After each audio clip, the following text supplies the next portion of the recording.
আহ, জনাব মঞ্জুর আহমেদ চৌধুরী, আমি বেশি বড় ভূমিকায় যাব না। আপনি নিশ্চয়ই খেয়াল করেছেন গত কয়েকদিন এই দেশে কি ঘটেছে।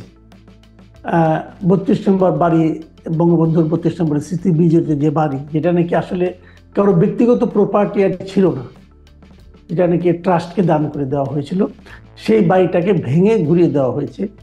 এবং তারপরে সারা দেশে বিভিন্ন জায়গায় আওয়ামী লীগের বিভিন্ন নেতাদের বাড়ি ঘর ভাঙা হয়েছে, পোড়া হয়েছে, আওয়ামী লীগের অফিসও ভাঙা হয়েছে। কিন্তু আমি এই ঘটনার শুরুটা নিয়ে একটু কথা বলতে চাই। সেটা হলো যে 32 নম্বর এই বাড়িটা ভাঙার আগে সোশ্যাল মিডিয়ায় রীতিমতো ঘোষণা দিয়ে আহ্বান জানানো হয়েছে যে বুলডোজার মিছিল হবে এবং বুলডোজার দিয়ে এই বাড়িটা ভেঙে দেওয়া হবে। এখন বুলডোজার কিন্তু প্রত্যেকটা বাড়িতেই যে একটা করে থাকে, খুবই মানে যেমন যেমন প্রত্যেক বাড়িতে একটা করে ঝাড়ু থাকে, একটা করে লাঠি থাকে, সেরকম কি বুলডোজারও সব বাড়িতে থাকে? এত বুলডোজার নিয়ে মিছিল কিভাবে আসবে, অথবা বুলডোজার সাপ্লাই কে দিবে? এই ধরনের জেনে শুনেই তো তারা দিয়েছে ঘোষণাটা, এবং তারা দেখলাম ঠিকই বুলডোজার নিয়ে হাজির হলো। তো এইটা কিভাবে সম্ভব হলো? আবার রাষ্ট্র এটা একটা বিবৃতি দিয়েছে, রাষ্ট্রের বিবৃতি প্রসঙ্গটা আমরা পরে আসি। আপনি বরং আমাকে এই জায়গাটুকু বলেন যে এই যে এটা সম্ভব হলো কি করে, এবং এখানে আহ, সরকার কেন এই যে এই ধরনের একটা নাশকতাপূর্ণ আচরণকে বাধা দিল না? আপনি নিশ্চয়ই খেয়াল করেছেন, এর মধ্যে আজকে সকালে দেখলাম বিভিন্ন দেশের নাগরিকরা, আমাদের টিআইবি দেখলাম গতকালকে বিবৃতি দিয়েছে এবং সরকারের যে ভূমিকাকে তারা সমালোচনা করেছে। আপনি সব মিলিয়ে এটাকে কিভাবে মূল্যায়ন করছেন? দেখেন যে বঙ্গবন্ধু ভবন 5ই অগাস্টে পুড়িয়ে দেওয়া হয়েছিল, তার ঠিক 6 মাস পরে মাটিতে পুড়িয়ে দেওয়া হলো এবং ঘোষণা দিয়ে এই এটা আসলেই কিন্তু খুবই দুঃখজনক যে এই বাড়িটার সাথে অনেক স্মৃতি, বাংলাদেশের রাষ্ট্র সৃষ্টি হওয়ার অনেক স্মৃতি জড়িত আছে। সুতরাং এটা একটা ঐতিহাসিক বাড়ি।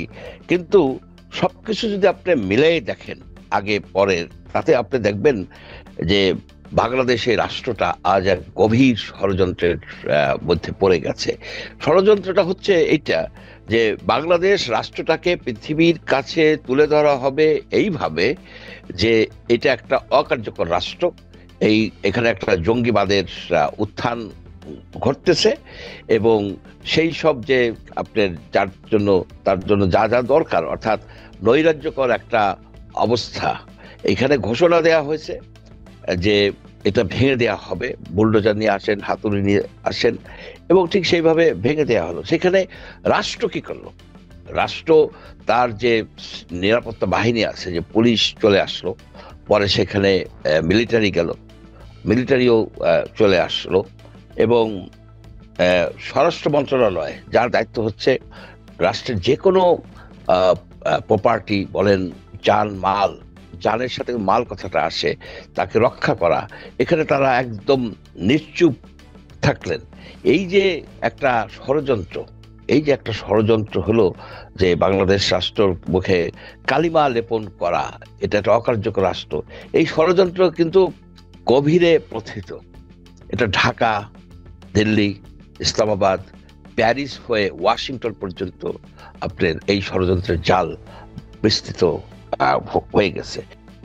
আমরা এখানে যদি আপনি দেখেন ঘটনাটাকে যদি একটু বিশ্লেষণ করেন, আপনি দেখবেন যে প্যারিসে বসে এক ভদ্রলোক, আসলে তাকে আমি বলি যে এক হিন্দু রাজপুটিন, পিনাকি ভট্টাচার্য, উনি কিন্তু ঘোষণা দিয়ে যাচ্ছিলেন যে এইভাবে ভাঙা হোক, এইভাবে ভাঙা হোক, হাতুড়ি দিয়ে ভাঙান, আপনার এক্সকাভেটর বুলডোজার আনেন, তার উনি লাইভে ডিরেকশন দিচ্ছেন। পরের দিকে উনি বললেন যে এর পরবর্তী হচ্ছে যে টুঙ্গিপাড়া, অর্থাৎ বঙ্গবন্ধুর মাজার যেখানে আছে সে মাজার। এখন দেখেন আমাদের এই বাংলাদেশে এই একদল মুসলমান আছে যারা ওহাবিপন্থী, তারা কিন্তু মাজার ভাঙতে চায় এবং মাজার ভাঙে। এখন মাজার, কবরস্থান একটা পবিত্র জায়গা হিসেবে মুসলমানরা গণ্য করে, সেখানে যে যদি ভাঙা হয় তাহলে কিন্তু জাতির মধ্যে আরো বড় ধরনের, বিশেষ করে বঙ্গবন্ধুর মাজার যদি ভাঙা হয় তাহলে জাতির মধ্যে একটা বড় ধরনের বিভক্তি, নৈরাজ্যকর একটা ভয়াবহ রকমের অবস্থার সৃষ্টি হওয়ার সম্ভাবনা আছে। আপনি দেখেন যে শুধু যে ঢাকায় 32 নম্বর না, আরো অনেক জায়গায়, প্রায় আমার জানা মতে যে 47টা জায়গায় এই আক্রমণ হয়েছে। এবং সেই সময় ডক্টর মোহাম্মদ ইউনূস এবং তার মন্ত্রিসভা নিশ্চুপ ছিলেন। পরে বললেন যে এখন তোমরা ক্ষান্ত দাও, এখন এই ষড়যন্ত্রের সর্বশেষ সবচেয়ে বড় ভিকটিম হচ্ছে ডক্টর মোহাম্মদ ইউনূস। তাকে প্রমাণ করা গেছে তিনি একজন অথর্ব, তিনি একজন অকার্যকর, তিনি একটা unfit administrator for this country. আপনি এই পরিপ্রেক্ষিতে দেখেন যে আগামী 12-13-তে এই নরেন্দ্র মোদী সাহেব এসে যাচ্ছেন, ওয়াশিংটন যাচ্ছেন। সেখানে তিনি 13 তারিখে তার মিটিং ট্রাম্পের কাছে। এই মিটিং সেট হয়েছে জানুয়ারি মাসের প্রথম শেষ দিকে। তারা ঠিক করছে যে 12-13 তারিখে উনি যাবেন। ঠিক ওই মিটিংকে কেন্দ্র করেই কিন্তু এই ষড়যন্ত্রের জাল বোনা হয়েছে যে বাংলাদেশে এমন একটা পরিস্থিতি সৃষ্টি করা হবে যে পরিস্থিতি তুলে ধরা যাবে। দেখো, উনি পারতেছেন না, এখানে জঙ্গিবাদের উত্থান হচ্ছে, এইখানে এক্সট্রিমিস্ট এসে গেছে, এখানে কোনো একটা দেশ তো এটাকে ভালো বলে নাই, কোনো একটা সংবাদ মাধ্যম ভালো বলে নাই। আপনি বঙ্গবন্ধুর বাড়িকে ধ্বংস করে দিয়ে কি করলেন?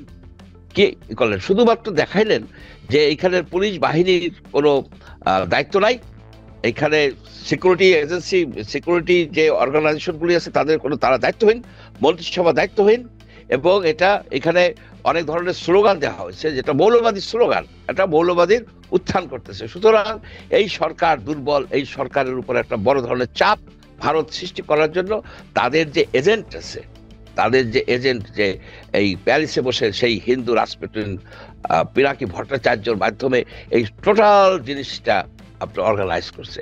কিন্তু আমার দুর্ভাগ্য, আমি অবাক হয়ে যাই যে বাংলাদেশের যারা রাজনীতি সচেতন লোকজন কেন তারা এটা বুঝতে পারতেছে না, কি কারণে তারা বুঝতে পারতেছেন না যে এই লোকটা সকল নাটের মূল, এই লোকটা একটা মানে ভুয়া মানে ফেক মেডিসিনের ফেরিয়াল্লা। সে এইগুলি যাইয়া একটা এই অন্য রাষ্ট্রের পক্ষ হইয়া বাংলাদেশে একটা অস্থিতিশীল পরিস্থিতি সৃষ্টি করতেছে। আমরা শেখ হাসিনাকে উৎখাত করছি, এটা তো পিনাকি করে নাই, সে হয়তো এখান থেকে দিচ্ছে, কিন্তু সারা দেশের জনগণ শেখ হাসিনাকে উৎখাত করছে।